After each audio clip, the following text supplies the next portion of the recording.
Welcome back. It's Tuesday morning. I'm just heading up into the woods now.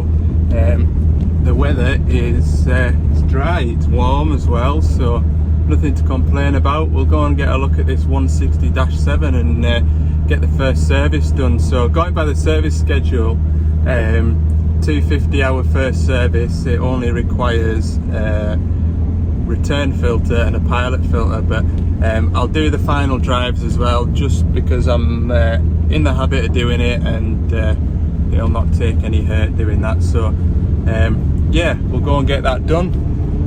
And on the way back down, I've got a DX19.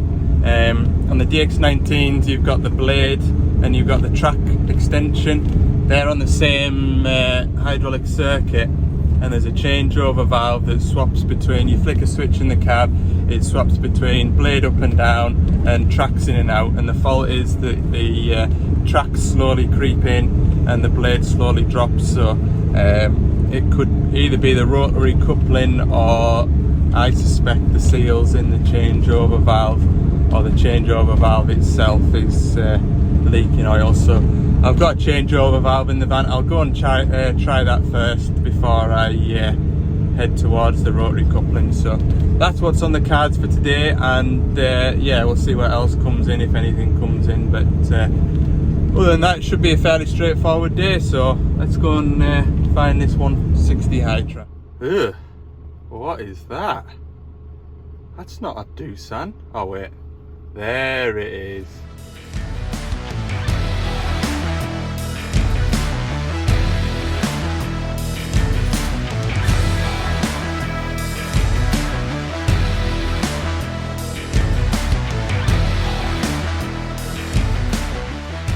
Right, so the pump bay layout's a lot different to the previous Dash 5s. For the starters, we've got the refueling pump. It's back in the back doors. So the Dash 3s, I think, the refueling pump was in the back doors, and the Dash 5s, it moved behind that cover there, and now it's back in here. So there's a little bit more stuff in here, shall we say, but engine oil filter, primary fuel filter, water and fuel filter, and the filter I'm doing today is this pilot filter. So it's probably going to be super tight with it being brand new. We'll see. I'll go and grab my spanner and we'll give it a go.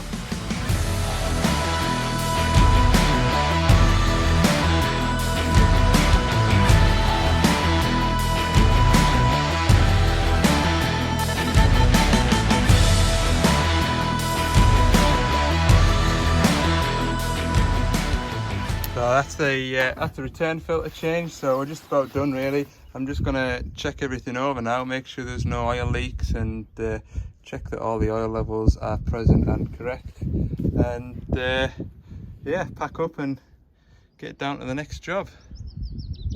Right, it's a nice day up here again today.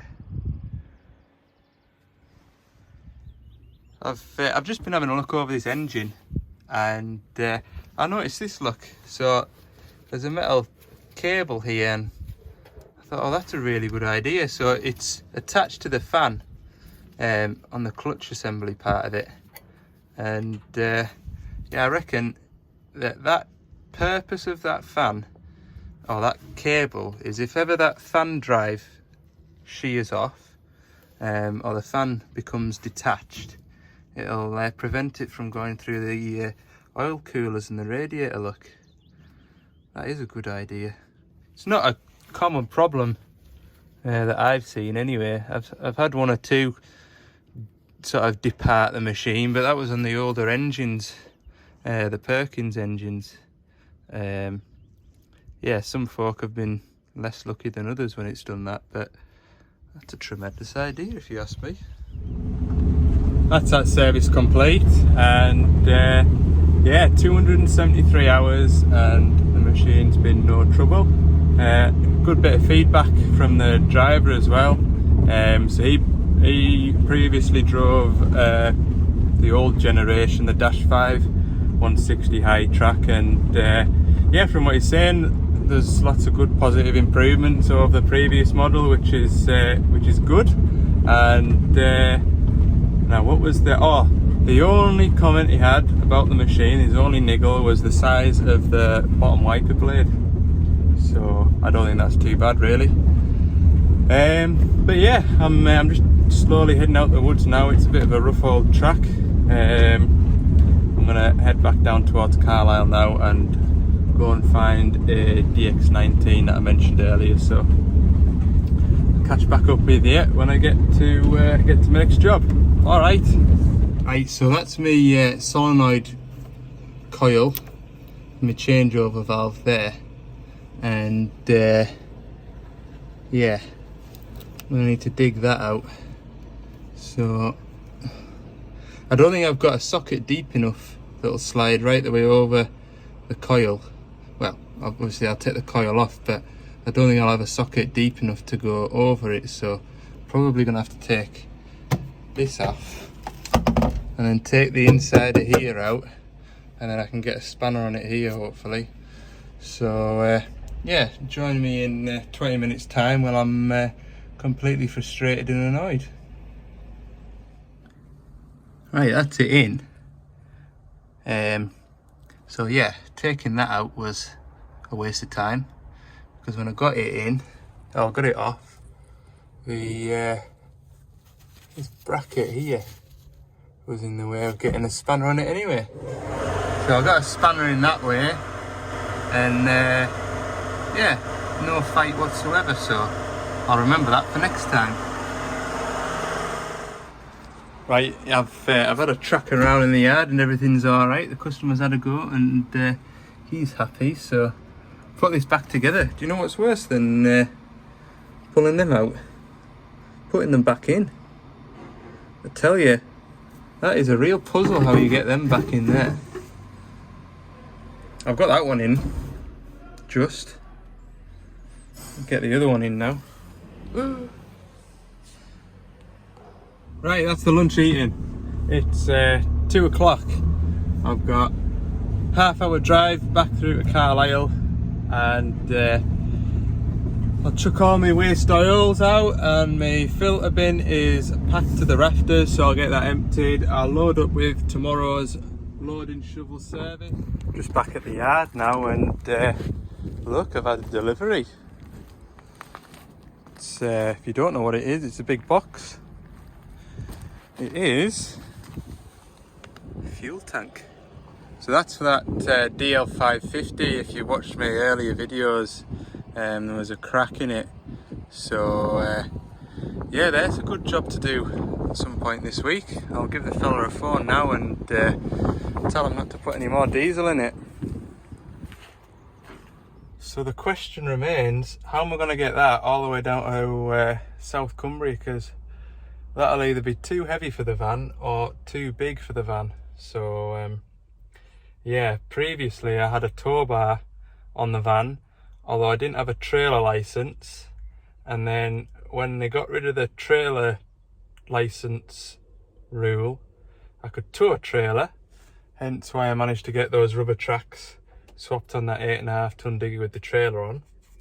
But I haven't got a tow bar on this van, and I don't think there's any plans to put one on either, because there's a lot of grey areas, isn't there, with towing a trailer and train weights and all of that stuff, and I think it's pretty easy to get tripped up and end up in a whole world of mess. So I'll see if Dan the parts man wants to bring it down in his big empty van. Morning all, it's Wednesday morning, and I'm just trying to get out of Carlisle here. The traffic's pretty bad again, must be the good weather. I'm heading, it should be a nice ride out to be fair. I'm heading right down into the middle of the Lake District to a slate quarry down there, so should be a nice ride out, but with the good weather brings lots of tourists and things like that, so it should only be an hour and a half's drive, but I reckon it'll take slightly longer by the time you get all the sightseers and whatnot. So we'll see what time we get down there, but I've got a 420-5 loading shovel to do.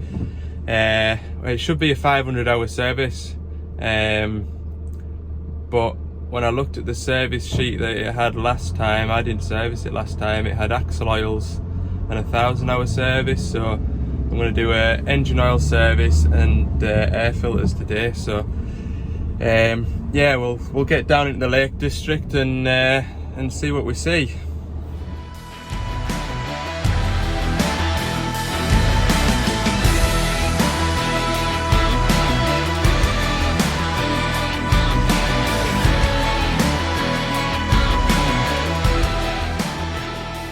420 shovel, and it's a lovely day. I'm just draining the engine oil. That'll be about 45 litres, so I'm just waiting to top this 20 litre drum off, and then the rest will go in my second drum here.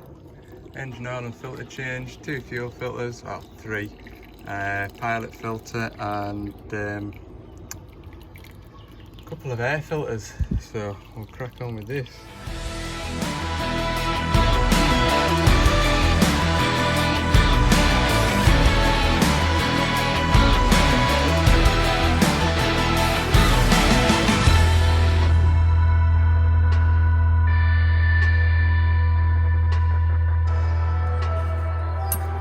So I've all the fuel filters changed, and yeah, it's one thing I really don't like about the Dash 5 shovels is these fuel filters. So you take that filter out,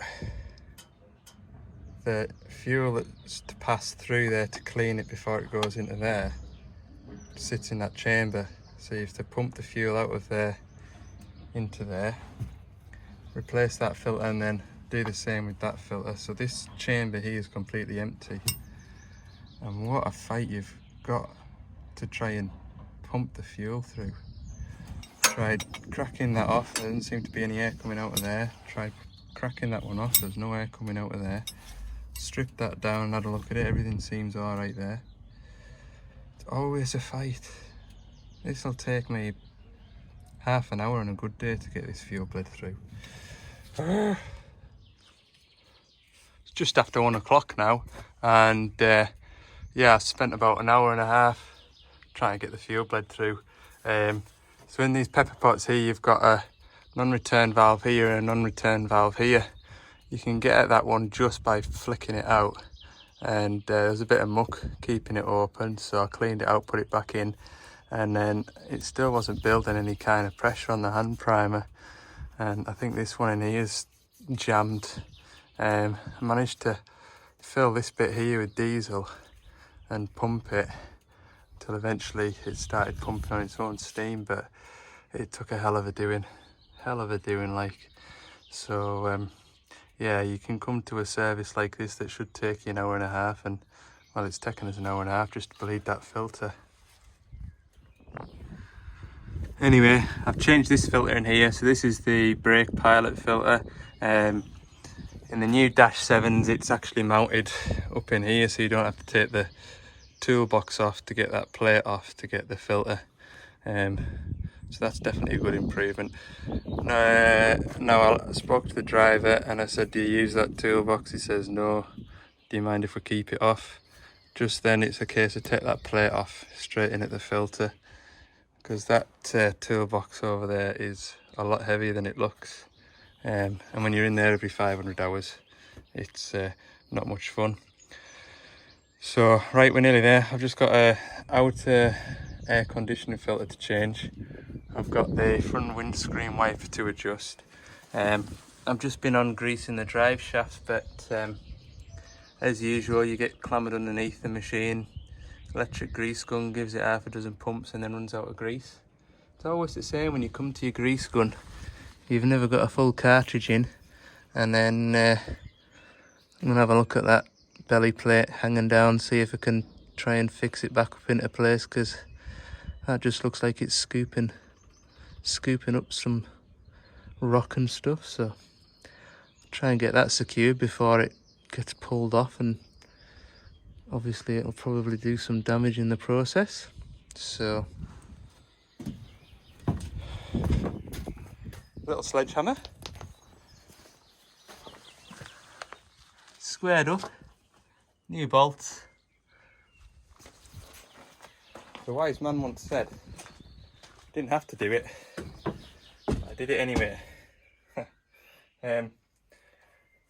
Thought I'd sort that out, because it might turn into a problem further on down the line where it's even more bent and twisted, or it's done some more damage, and it could save me a day's work just spending that 20 minutes doing that. Right, cab filter to do, put some covers back on, reset the service lights, check all the pressures, have lunch, hopefully. Just like that, that's him away. Must be about 2 o'clock now. Hey, if I was round the corner, look at that view I could have had.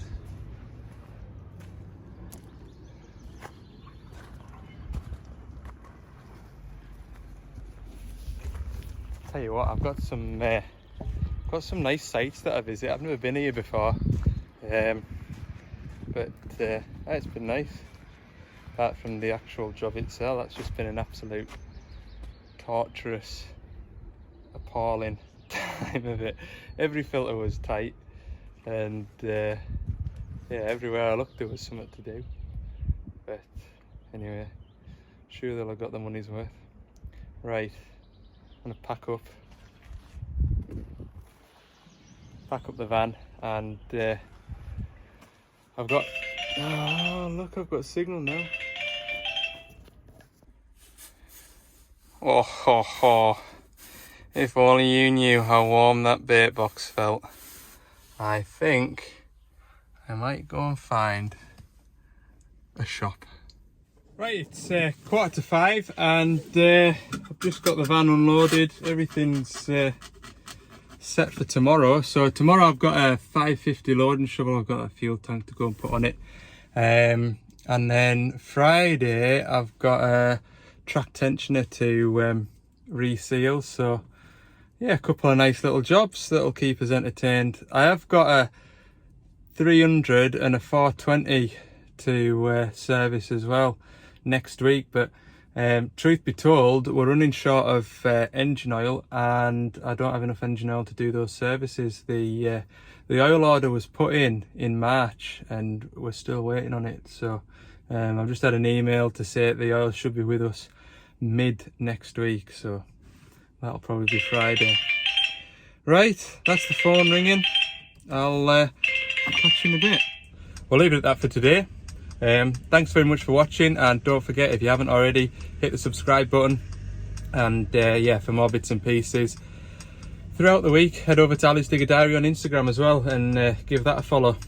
Right, have a good evening, and back to it tomorrow.